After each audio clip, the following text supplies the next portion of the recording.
Okay, you are listening to the award-winning Philadelphia Hall Monitor on WPPM 16.5 in Philadelphia, on Comcast Channel 66, and streaming live at phillycam.org. You can find us on Twitter at Hall Monitor WPPM, on our website www.hallmonitor.org, or on Facebook at PHM WPPM. Tonight on the program, we'll be joined by recently inaugurated Councilmember Nicholas O'Rourke, and we'll hear his plans for City Council. And our own Lance Haver will discuss the grip healthcare political action committees have on American politics. Lance, how are you tonight? I'm all right, although I'm now a little sick. I was at the health center talking about the city's need to build another health center, which is in the budget but hasn't been done yet. And I'll be reporting on that next week. And I spent so long talking, kind of ran out of voice. And then I came back to prepare for the show, and I got even sicker when I realized that there's a good chance when I go to see my doctor won't be able to prescribe what she thinks is best for me. She'll have to do what the insurance company tells her. That's right. And so, Lance, why don't we start with that? Tell us a little bit about this and what's happening here. Well, I'm going to thank you. So this comes directly as a request from one of our viewers, who is also our source. He wrote to us and he said, would you please shine some light on what's going on with health insurance companies in America, specifically Independence Blue Cross, which most people now refer to as IBX, Independence Blue X for Cross. And he sent us a packet of information, and we're going to get to that. But I thought it was time to really review who is in charge of healthcare in America and how the insurance companies have taken control away from the doctors, away from the patients, and away from the government. I know that there are many amongst us who always are wondering and worrying about government-controlled healthcare. So it's kind of a curiosity to me why those people aren't concerned about corporate-controlled healthcare. So if we can just call up the slideshow, I think I can do that. Great. Thank you, Allison. And, you know, the overall question is who controls healthcare in America? Is it doctors, patients, government, or health insurance companies?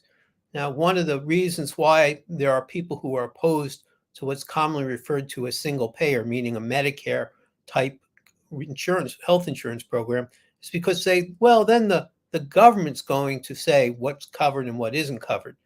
And that does raise some concerns, of course.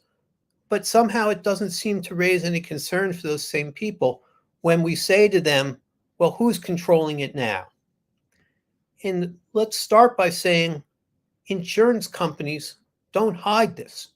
They're not trying to keep people in the dark. They're not trying to hide the fact that they purposely limit healthcare for their clients, for patients, for us. And this comes directly from a link to a link to a link to Independence Blue Cross IBX's webpage. And it's even worse than what anyone could ever imagine, because not only do they admit that somebody is limiting your access to healthcare, but they're actually saying it's not them. They hire companies who are going to make the decisions about what healthcare you can get. And I want to read it because it's really incredible how honest they are and how forthright they are in saying that we're simply going to limit what you can get. And this is a direct quote from their webpage. In certain instances, Independence, meaning Independence Blue Cross, has delegated utilization review activities to entities with expertise in medical management of certain membership populations or type of benefits, such as mental health, substance abuse, diagnostic imaging, and outpatient radiation therapy. A formal delegation and oversight process is established in accordance with applicable law and with nationally recognized utilization review and quality assurances accreditation body standards.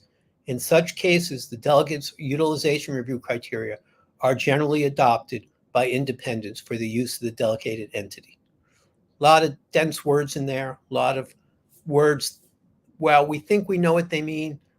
When we actually spend time figuring out what it means when it comes to healthcare, what it means is very simple. Independence Blue Cross hires companies to decide what healthcare you can get and what healthcare you can't get, how long you can get it for, what kind of therapies you can get, and how long you can get those therapies for. Now, it's not a question of price because insurance policies have been skyrocketing.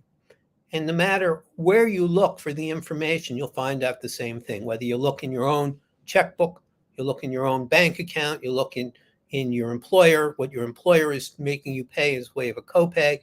Health insurance in the last decade, health insurance has gone up by 47%. The average premium for a family, I'm going to say it again, the average premium for a family is just under $24,000. It's $23,968. That's money that comes out of your paycheck, comes out of your pocket to pay for health insurance, which, by the way, is really not something that follows the rules of quote unquote the free market, which is laws of supply and demand. The free market works very well when you don't have to buy something. Works very well when it comes to new generations of cell phones or even bigger televisions or designer sneakers or things like that, which you don't really need. But when it comes to healthcare, you really don't have a choice. You have to have healthcare to stay alive sometimes. And so the laws of free market capitalism don't work. And this doesn't come from my opinion. This comes from Milton Friedman, who wrote his last book with his wife, where he talked about this. He said, when the robber comes to you and says your money or your life, you have a choice, but it's not a free choice.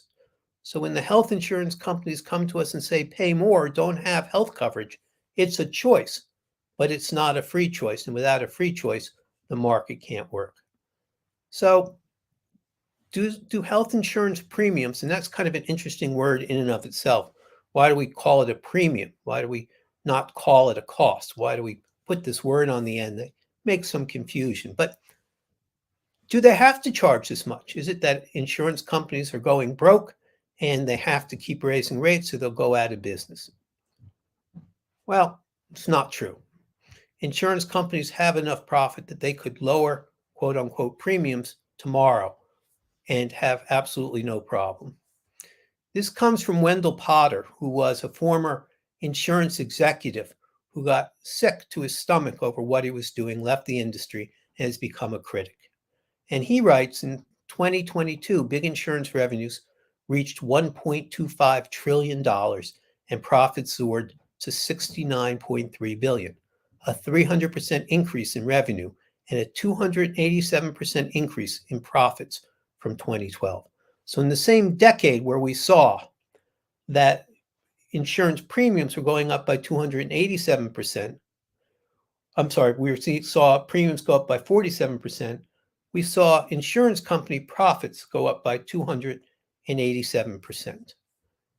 So there's no real financial excuse other than greed for continuing to raise premiums. The insurance companies were doing fine, they are doing fine, and they don't need to continue to raise the cost. How is it that the insurance companies get away with limiting care? Now, obviously, if they said to you when you were buying your policy or picking your company, by the way, we're not going to allow you to get the care that your doctor prescribes for you unless we agree your doctor is right. And so they use 4 things that sound very reasonable until you start looking at it. They call it 1, prior authorization, 2, step therapy, 3, limits on treatment, and 4, eliminating covered medications. So what does prior authorization mean? Again, it sounds reasonable. Before the doctor can give you a treatment, the doctor's staff has to contact the insurance company and say, hey, Lance is in my office. I think that based on his age and his health, we want to give him an echocardiogram. Now, the insurance company who hasn't evaluated me, who hasn't had me in their office, may not even be a doctor who's looking at the paperwork, has not done any diagnosis. They sit and they go, well, you know what? We don't want to pay for that, so we're not going to authorize it.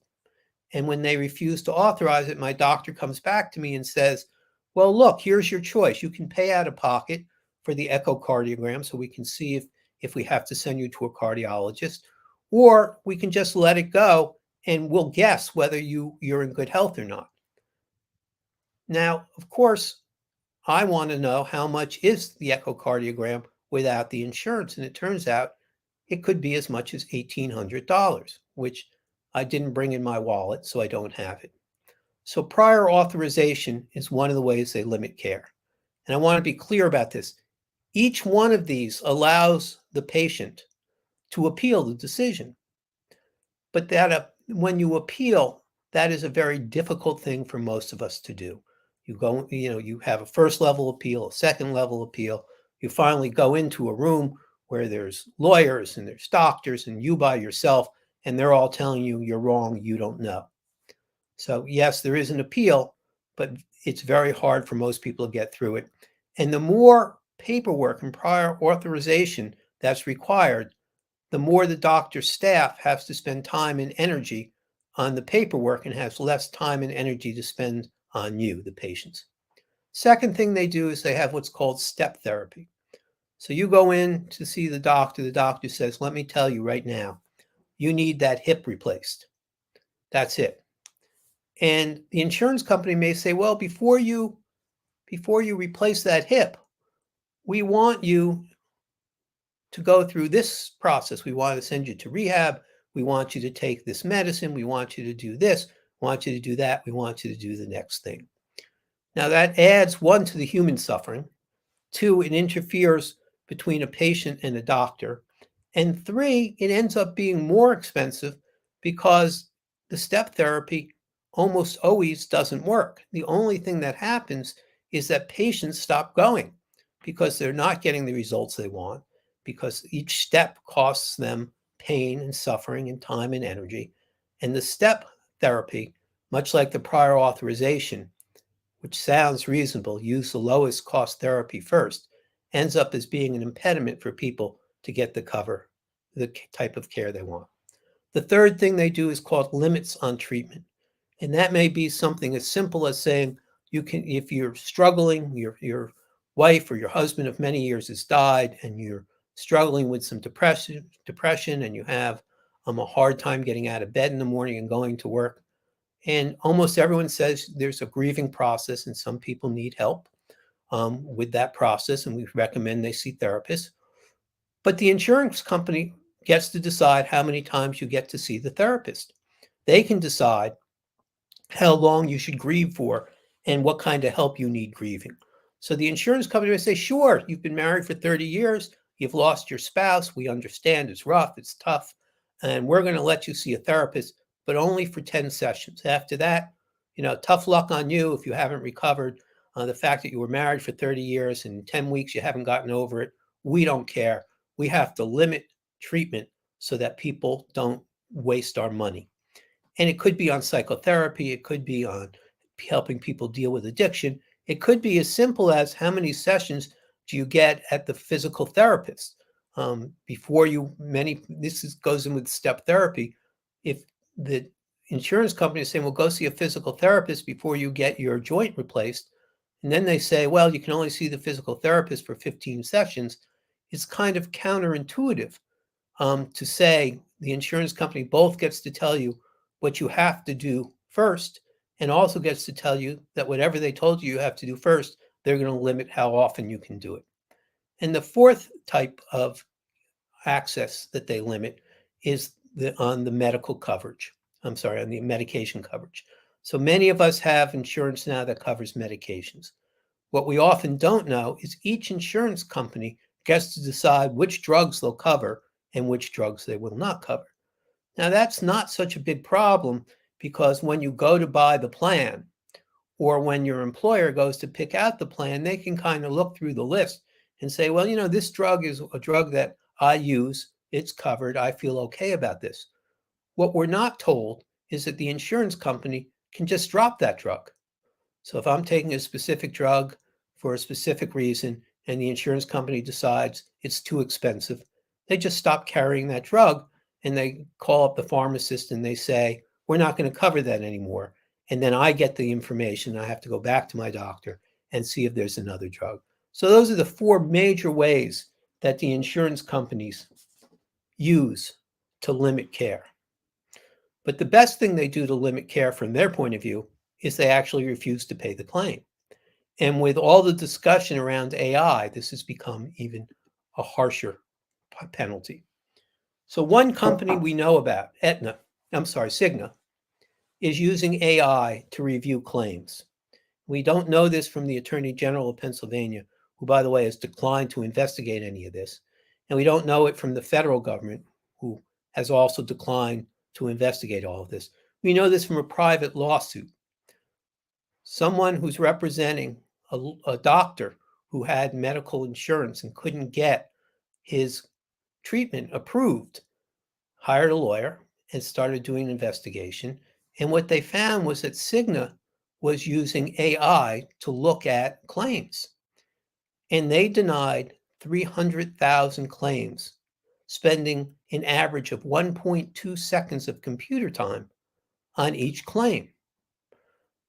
They took the claims, ran it through the computer. The computer said, no, don't pay this claim. They put them together as batches of 50 at a time. They bring it to a doctor, and the doctor just signs them. So this is the major way that insurance companies increase their profits. They just don't pay claims. And with AI, it's become a bigger and bigger problem.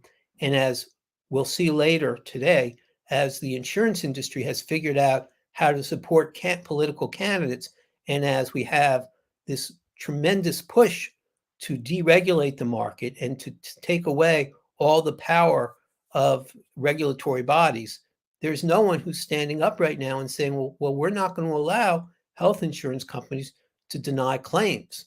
We're not going to allow them to limit care. We're going to make sure healthcare, once again, is between the patient and the doctor, and make sure it's patient-centered, not insurance company-centered. Now, some of us, I know, feel pretty good because we think back in the old days, Independence Blue Cross, IBX, was a not-for-profit. It was set up kind of as a co-op that helped people get health insurance. In America, health insurance is a relatively recent thing. It wasn't a major part of people's lives until the beginning of World War II. And over time, it's become the way we get healthcare. Now, a couple things have gone on. There's been this tremendous consolidation of healthcare, of hospitals. We have seen doctors go from doing house visits to now doing treatment over the internet. And we've seen a real restructuring of the entire medical system. One of the things we're seeing is companies like IBX figure out how they can make literally hundreds of millions of dollars, even though they call themselves a not-profit. And this is not new. This is going back quite a number of years, into the late 1990s, when the then CEO of Independence Blue Cross, Fred DeBona, gave an interview where he was trying to explain that no longer will Independence Blue Cross be a not-for-profit. And the quote is, "We want to become a multi-regional company. I think you're going to see the majority of our book of business, meaning their policies, be managed care and in our for-profit companies." Now, in that quote, what he's saying is Independence Blue Cross owns and has its own for-profit companies.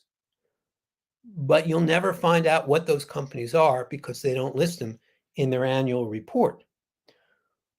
What it does mean, though, is that they are focused on making a profit. They're focused on getting their for-profit companies to increase the number of people they cover. And as I said, the Blue Cross's goal is to see a majority of their business be in managed care and in for-profit companies. Now, how do they get away with this? How does Independence Blue Cross and other insurance companies raise cost of premiums, increase their profits, deny claims, use artificial intelligence to stop people from getting their health care coverage, and actually, in a very straightforward manner, say, we're not really interested in being not-for-profits. We're now interested in being profitable companies. How do they get away with it? And it's because they're not ignorant people. They're not dumb people. They have figured out in America, if you want to get the government to go along, you have to contribute to political candidates. And that's exactly what IBX, Independence Blue Cross, and its subsidiaries have done. They have their own PAC. And this PAC, which again has slightly different names, but this PAC makes it very clear that they are supporting candidates who support what Independence Blue Cross is doing. And what that means, of course, is if you are someone who says we ought to investigate what Independence Blue Cross is doing and not paying claims, or where their surplus profits are going, or how are they managing all this, Independence Blue Cross PAC's not going to give you money. And the amount of money that they give and who they give it to becomes a big part of the question. So Independence Blue Cross, first of all, I want to make it very clear. Independence Blue Cross says you don't have to give. If you're an employee of Independence Blue Cross, you don't have to give to the PAC. But, and it's a big but they are going to tell you, based on how much, where you are in the corporate ladder, how much you're supposed to give every paycheck. And they're going to tell you, if you're a new employee, how much you're supposed to give in every paycheck. And what I have here, this came from our source, who got a copy of the Independence Blue Cross book that explains what it does, what the Political Action Committee does, how much each worker is asked to give. And here's the best part. Even though they say it's not required, it tells you how your supervisors and the CEO and the CFO and COO and all the important people at Blue Cross are going to know whether you're giving or not.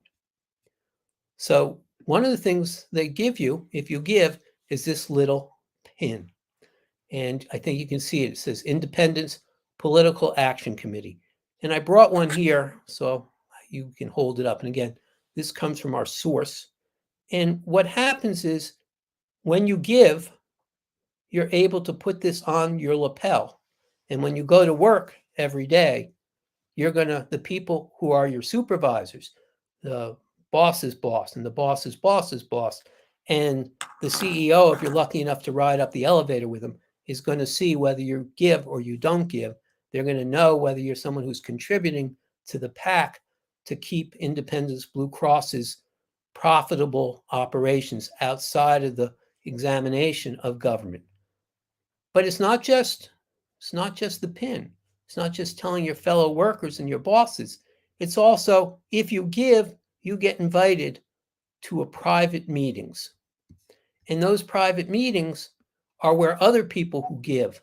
So they arrange lectures, or they arrange special activities, or luncheons, or dinners. And the only people who can go to these dinners are the people who are contributing to the Political Action Committee.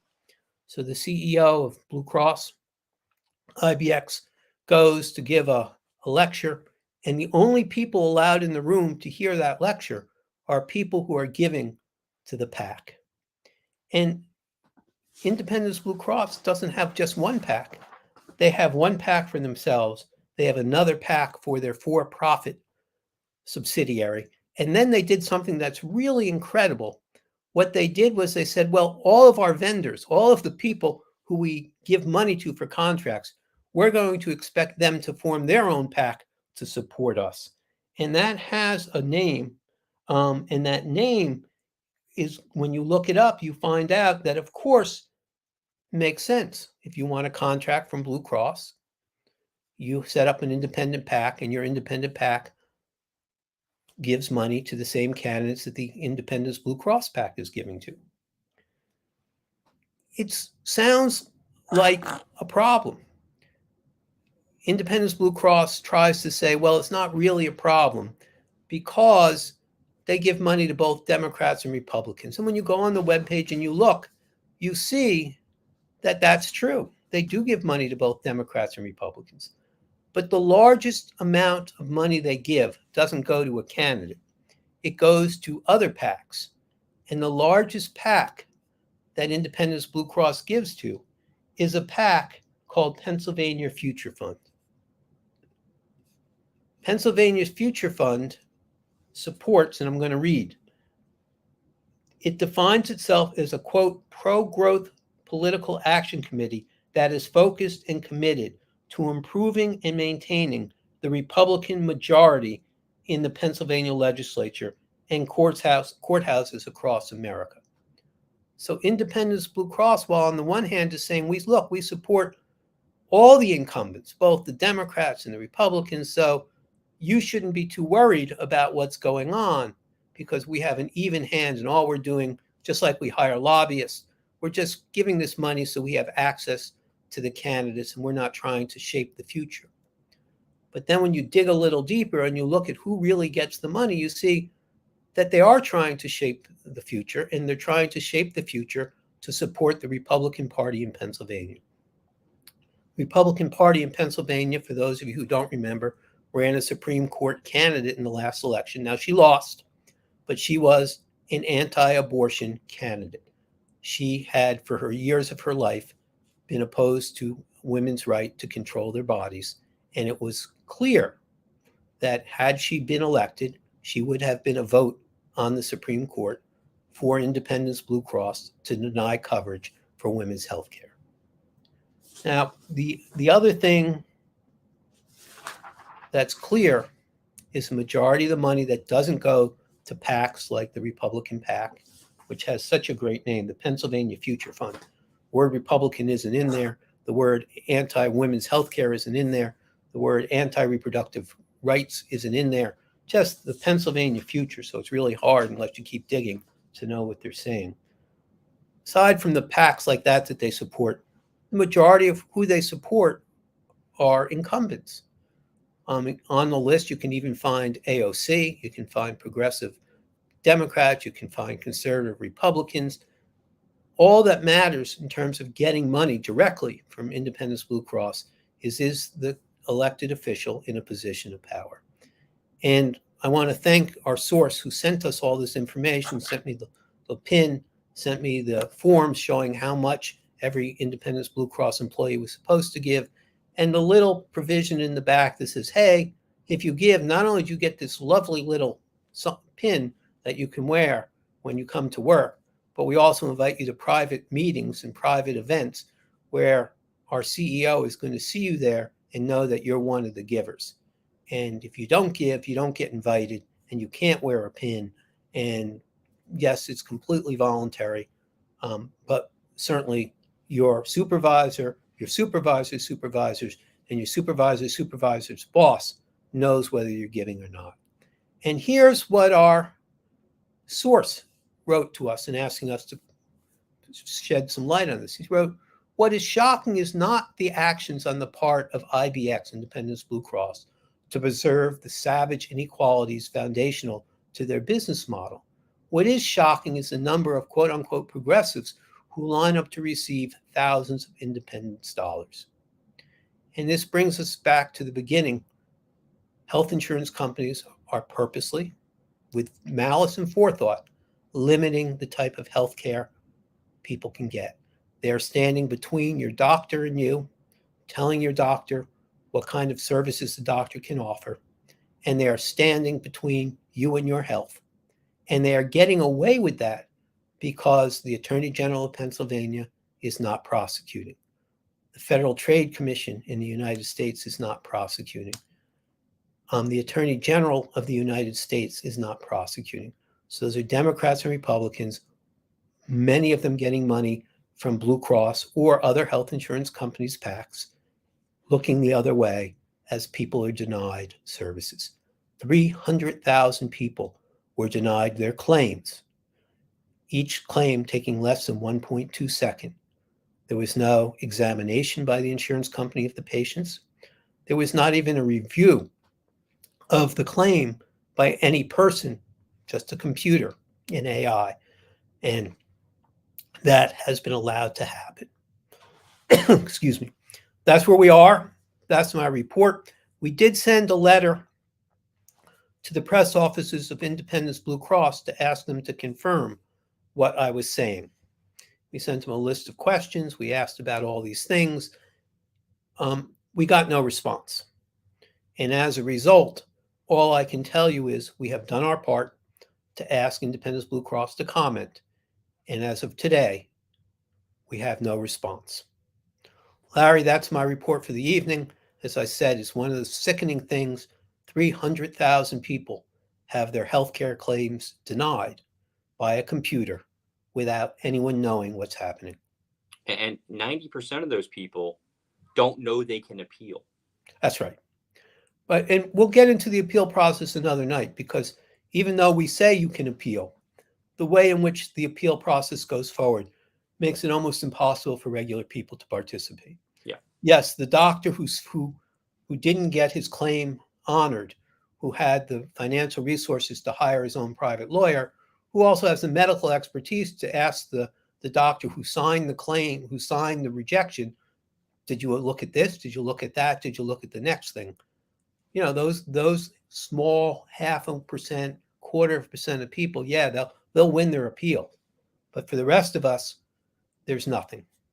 And that's, again, the shame of it is, while a number of people in America are worried about the government rationing healthcare, don't look at who really is rationing healthcare, and it's the insurance companies. That's absolutely right. Absolutely right. Lance, thank you so much for that. We're going to follow up with that in subsequent episodes of the program, because it's a very important issue and there's a lot more to talk about there. Now, what we'd like to do is play for you an interview that we conducted with new council member Nicholas O'Rourke of the Working Families Party. Pretty interesting, and it's an interesting way to get to know him a little bit and understand where he's coming from and where it looks like where some of his work will be on council. So here's our interview with council member Nicholas O'Rourke. All right, Councilmember Nicholas O'Rourke, thank you so much for joining us. Glad to be here. Thank you so much for having me. So let me start off with this. 4 years ago, you narrowly lost election to council. What has those 4 years been like since your election this year? Well, thank you for the question. 4 years, and since 2019, I'm sure that what I would share isn't that much different from the rest of the world, in that navigating the shifting of the world, the pandemic that has turned most folks in most cities and places kind of upside down or inside out, one or the other. And navigating that has been interesting, certainly in my own life, but also the impact that it has on the national discourse, the international discourse. I pastor a small church, and so while I did not win that election and was not charged with civic responsibility, I was still, in fact, navigating what it's like to shift what has kind of been baked in our minds as the way that we go about doing business, relating with each other, and so that has been in some ways, and I guess for lack of a better phrase, a great learning opportunity, and over the last 4 years. Lots of loss in that time, but also lots of gain as it relates to how to navigate the new normal in which we live, which I think is good preparation now for now that I've been honored with the opportunity to serve the city in this official capacity. So yeah, that's my quick way of answering that question. And now, a year to the day, you win the election. So what did that feel like when that finally happened? Wow, yeah. I'm a slow processor, and so for me, I need a little bit more time to really kind of sort through how I'm feeling, what I'm thinking, and all of that. But I will say, even as I'm still processing the last 2.5 months or so, that election night was a nail biter. I had my wife was forward thinking enough to see to it that friends and family from far and wide had a place to be and stay in the event things didn't go our way, that I'd have some support that was really dear to me present there. And so some folks were, having already been looking at some of the polling information that was coming in early, we're not quite sure how the night was going to go. In fact, I had a couple of cousins who said to me when we finally went up on stage to declare victory, they said, cousin, we don't really know why you got your tail up there, because it wasn't looking too good. But when they hit the refresh, the numbers shifted, and so as the papers and the news and other folks may have reported, it was quite the festive moment, the celebratory moment. My wife was with me, who has endured those last 4 years, who was with me obviously through that first run, and the challenges that came with it. Right, losing is never a fun thing. I think people would admit to that. Campaigning is not an easy thing. In fact, it's one of the worst things that any human being can do. And 4 years of pandemic and navigating new normal and mounting another campaign, and and dealing with it's kind of in the hindsight, but it's now about to be in our foresight because of the Iowa caucuses last night. What happened in the national elections, things like that. For her to be there through all of that and to feel that moment with me, that was certainly affirming. And I think we had kind of a moment together of having feeling that journey that we've kind of taken to, as a unit, as a couple. And so anyways, it was a big deal, honored by, really humbled by, I think we came out, north of 70, maybe north of 8. I think Councilmember Brooks got 83. I think my number was like 72, 73, something. I can't remember, but let's just say north of 70,000 people who found their finger to the other side of the ballot box to cast their vote for both Leader Brooks and now myself. That is humbling. Obviously there are many more voters in the city. We were running as independents with the Working Families Party, and so it's unique in that regard. I am humbled by that affirmation that many folks thought I was worth voting for. And so, yeah, just very affirmed and humbled and feeling really charged by the opportunity to lead in this time. Okay, so you get elected in November, sworn in January, and now we're here still in January. What has that transition been like? How do you prepare for this role? Thank you for asking that question. It became very apparent to me that even with my excitement and, as we say, ready to hit the ground running on day one,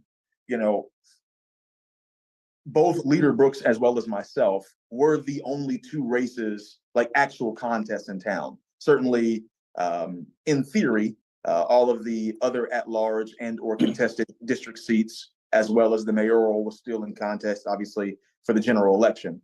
But I think most folks, certainly within the political class, were fully aware that the only real contests in town were the two at-large minority party seats. And so there was that. It was basically Leader Brooks and I with the Republicans. The next thing that I realized was that even with that being the case, Leader Brooks and I winning that election, she's already a sitting council person, had been for 4 years. And so she already had a staff of folks who had been working, and just the news for them was that they would have another 4 years to continue the work that they put in, making me the lone elected official at that point, or council person elect, without anything, and having to get to stand up in office in the midst of the holiday season. I want to lift up again that I still pastor. I have a pastoral charge in Oxford Circle. And so for us, Christmas is not one day, it's 12 days of Christmas in the religious expression. And then there are 4 weeks of Advent that lead up to that. So that's all of December, and the last week of Thanksgiving. the last week of November. And then of course there's Thanksgiving. And so I'm juggling all of those things while trying to identify a staff that can get us rolling with inauguration literally at the top of the year, and the first stated meeting at the bottom of the month. And so, that was certainly a challenge. Dealing with that, navigating the holiday season with a pastoral charge and responsibilities, while also needing to stand up a councilmanic office to be able to do the people's business on day one, certainly was a bit of a challenge. Also, I would say that my partner definitely desired a little bit of time with me around the holiday season, that I told her may be a bit challenging, given the responsibilities at hand. Nevertheless, we were able to, and I'm grateful for my advisors and folks who worked alongside us with the campaign, who helped serve as committee to identify our chief of staff, who we were able to hire. I was able to extend an offer to my first chief of staff on Christmas morning. So that was a great gift to be able to give them that offer that day, of which they accepted. And then she and I, Talise Masawi is her name, she and I got together to be able to put together who we thought were the principal positions or roles to be able to get rolling with the people's business as soon as possible.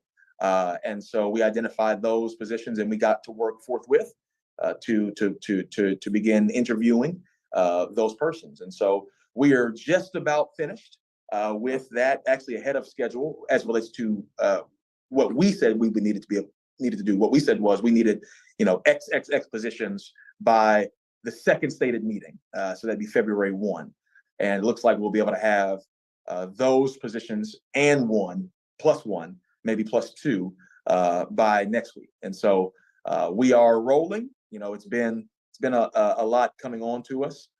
Certainly trying to even navigate just folks coming into the office, just dropping by with requests or phone calls coming in, things like that. But it certainly is an exciting opportunity and challenge. It's getting a lot of startup vibes in here that we have going on, but just the same, it is exciting to be able to do the people's business. So I said all that to say that it's been, a rush. It's been a bit of a challenge, but I believe that we are navigating it well. Okay. Do you know what committees you'll be serving on? We do not yet officially know what committees we'll be serving on. Okay. Now, what are some of your legislative priorities for the spring session? Well, as it stands right now, the Legislative Council or our legislative director has not yet started, but will be starting soon. In which case, I'd like to sit with them to identify strategically what is strategic or what is most advised as it relates to what we can actually do in the spring session. Where are the votes? Where do things stand? What can we actually do? But I can share with you my general interests of what I'd like to accomplish. And they're not different from what I campaigned on. We are experiencing, as of this morning, the end of a 2-year drought of snow here in the city of Philadelphia. And up until then, we were experiencing some inclement weather. And I think the country has been seeing that as well. The coastal regions seeing, whole land masses, literally houses just falling off into the water, things like that, torrential downpours in odd places, tornadoes in odd places, all that kind of stuff. A lot during the campaign, we talked about this holistic approach to addressing the environment, the environs, and seeing how the environmental justice doesn't just stop at the climate, but it also has impacts on our infrastructure and things like that. I am very interested in seeing what the city can do to better ready ourselves to be able to withstand the effects of the climate crisis. I'm sorry, we have phone calls coming in already. Please forgive. To withstand the effects of the climate crisis. I was really struck over the last few years, and certainly this past year, when we saw, due to torrential downpours in New York, folks fly fishing in Harlem, water punching through the walls, not just coming down the steps of the subway, and the impact that has on transit. And so I was mindful of that because it was 2 or 3 years ago we saw, because of a tornado in Montco, 676 turned into a river. Folks were canoeing down the highway. So what can we do to better our transit system and to better prepare it for all of this shifting weather and shifting climate as we see it? So I want to look at that are there any legislative moves that we can make to better put us in a position to do that out the gate? I don't know what that will be, but I'm very interested in looking at that. I also continue to be concerned with what undergirds, if environment kind of covers everything in the city that we should be leading on. I think that poverty, and I know many have said here over and over again and continue to say it, rightfully so, is kind of the ground floor of everything that we need to be addressing. And that's how I see it. I see environmental justice as the umbrella, and I see poverty kind of as that foundation. How can we, and this is in the shadow of King Day yesterday, how can we remove the obstacles and the hurdles to getting people money? And I guess I'm getting a little bit more clear, I guess more direct about saying that, because I want to make this not a radical idea. When the pandemic kicked off and businesses realized that they could not function without their workers, we discovered a new term called essential workers, people that were essential in order to make the world run. we also recognize that when folks couldn't get to work, or, for whatever reason, that maybe sending people money, end of sentence, is an idea, is a policy position and a tactic that we can take. Literally, the country received $1,200 checks in their mailbox or direct deposits in their bank accounts. That is Kingian wisdom, who back in the 60s was arguing for a UBI, universal basic income. In fact, he talked about how the movement that many saw waning at that day, or he said it's not so much that it's breaking down, it's that it's changing, it's evolving. It's a lot easier to integrate, as he said, a lunch counter than it is to guarantee a universal basic income. King recognized that in order for there to be equity and equality in the country, there would need to be a necessary radical redistribution of economic and political power. And so for me, finding ways to remove the obstacles, remove the hurdles to, that are in the way of getting people money needs to be a priority for all of us. Someone made a passing comment that Philadelphia, while we talk about it being the poorest big city in the country, or having the largest poorest population in the country, also happens to be the fourth richest, I think, city in terms of gross product. Yep. Maybe ninth in the world, I think is what I heard recently. And so during the primary, I heard a candidate often articulate that Philadelphia isn't so much a poor city, it's a city that makes its people poor, or the people in the city are poor. And so those sorts of distinctions are important to me, because it reminds me again of that moral focus that Dr. King exercised, and called out about the need to be able to bring about measurable material improvements in people's lives by making sure that they have what they need to thrive and live.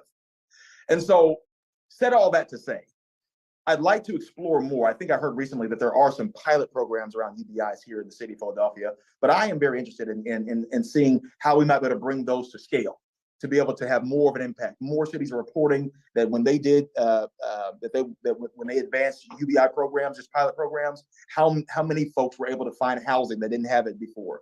How many folks will be able to have just kind of basic day-to-day needs met? That's the kind of material and measurable improvement of people's lives that this office seeks to be able to bring about in the 4 years that we've been charged with. And so I'd like to explore ways to be able to bring that to scale in the coming sessions and sessions to follow. All right. I'd like to bring Denise Clay Murray here on Philadelphia Hall Monitor. Hi, thank you. And thank you, Councilman, for giving us some of your time. Thank you for having me. I guess my first question for you is, you and Council Member Brooks represent kind of a change in terms of council, because for the first time, there will be no Republicans in the at-large minority seats. Can you talk a little bit about, what that means, in terms of the history of that, and also how do you think it'll impact your relationship with the rest of council in terms of trying to get things done? Thank you for the question. Sometimes when I hear questions, not exactly like this, but posed kind of from this angle, it makes me think about what Republicans are thinking about, or speaking to the uneasiness, I think, of folks not recognizing or living with a city council that has less Republicans. I said during the campaign trail, and I still believe again, I think the results of the Iowa caucuses last night should also tell others. And this is a bit political, so allow me to be that for a second. I am of the opinion that Republicans in the modern era continue to show us why they don't deserve governing power in this country. And I think the presidential election over the next several months will continue to show us that we're right, that it's important for us to pay attention to these things up and down the ballot, up and down the ladder, because of the real threat to democracy that is shown. So I just wanted to say that out loud, because the primary is coming up, and I think people need to take this more seriously. We already fought this battle 4 years ago, and here we come again. Now, as it relates to governance, the people have spoken, and so we have the makeup that we have. The reality is there is still yet a long-standing Republican councilman on council, Councilman Brian O'Neill, who continues to serve his district and his constituents. It was a pleasure and honor to meet him and to talk with him. I do look forward to working with all of my colleagues, including the Democrats as well. The Working Families Party has been very clear about who we are and what we are trying to accomplish. We are not Republicans, and we are not Democrats, despite what folks try to say and continue to try to say. We are independents with the WFP, and from a party standpoint, we're looking to really build real, non-delusional, durable political power for the multiracial working class and working poor. That is that we are making sure that there is real political muscle that is accessible for people who have otherwise been marginalized out of the political process, or those who have become disenchanted with the options that they've had. With two now working families leaders, Leader Brooks obviously being the vanguard and the pioneer 4 years ago, but now with two, we would like for folks to recognize us as an accessible option to be able to make sure that your voice is exercised and heard in the halls of power here in City Hall. We are, and namely those who have been on the margins of society, those who have been historically disenfranchised here. We want to be champions for those folks. And so that's what we look like. That's what we look forward to doing. Where there are opportunities to collaborate on that front with our colleagues in City Hall, we look forward to doing that. Anybody who wants to, again, materially improve the lives of working people, measurably improve the lives of working people in the city of Philadelphia, that's what we want to work with. This is not about anything else, but about good governance that delivers for folks in a time when they need it. And so, the election is over. Governance time is now. And so I'm looking to build relationships. I'm looking to identify, how can we put together a coalition of persons in this building that also share a common a vision of materially improving people's lives. And so whether you wear a blue pen or a red pen or Working Families orange, we're very excited about again delivering for working people.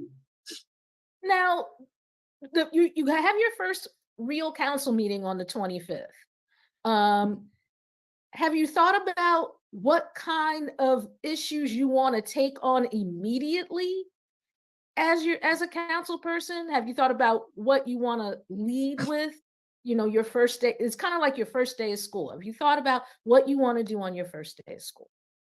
Well, Denise, I think, Lawrence there kind of asked the question about like where my priorities are. I think for me right now, I'm getting staffed up, and we want to make sure from this office that beyond beside the fundamental function of making an ordinance, of legislating, that we are delivering for our constituents, right? So we've gotten phone calls, letters, drop-ins already from day one for folks who need to have their needs met. I represent the city at large. And so my number one priority is making sure for those who come to this councilmanic office looking for assistance or help, that we help them, or at least point them in the right direction to get the help that they need. So that is the ground floor concern, meeting people's needs. Now, from a legislative aspect and advocacy aspect, again, I am fundamentally concerned with poverty and finding ways to be able to measurably reduce that and to measurably and materially improve people's lives, to remove the hurdles and the obstacles of getting money in people's pockets, getting jobs that get money in people's pockets, what have you. And I'm overarchingly concerned, to make up a word there, with the environment and the impact that it's having on our city infrastructure, both in the near and the far. I think those things, obviously are very, very big mountains to climb or passes to pass. And also there are some things that, are probably beyond the scope of how long I might be charged with being able to serve in office. But that's what I want to come at right now, and find ways to get started on that work, because I think it is a major concern that does not have enough focus and attention and work being done to address it.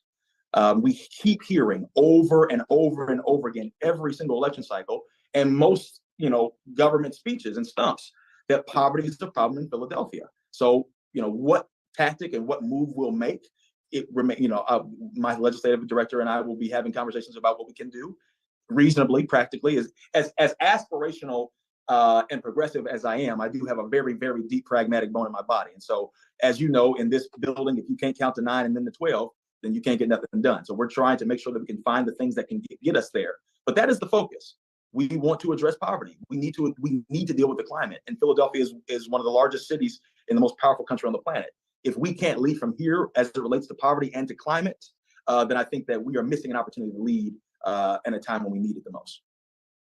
Now, one of the last times I saw you, it was at a press conference that Larry Krasner was having to talk about the suit he has filed the injunction he's filed against Act 40. We had Larry on last week to talk about what that all means and stuff like that. But one of the things that kind of drove me crazy a little bit during the campaign was the fact that there were people who were actually running for office that did not realize that council can't control the district attorney because that's a separate row office. But you've kind of stood up for the district attorney. Have you talked to folks on council about that situation and about what council can actually do?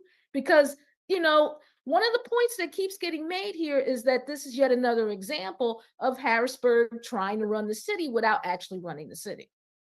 Yeah, well, I think to your latter point, that's definitely what's happening.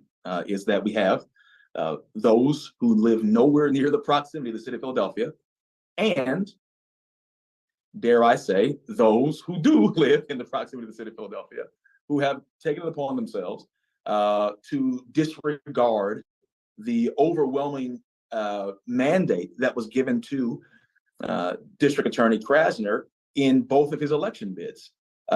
We saw it. He won with a commanding vote. And so I apologize for the calls that keep coming in.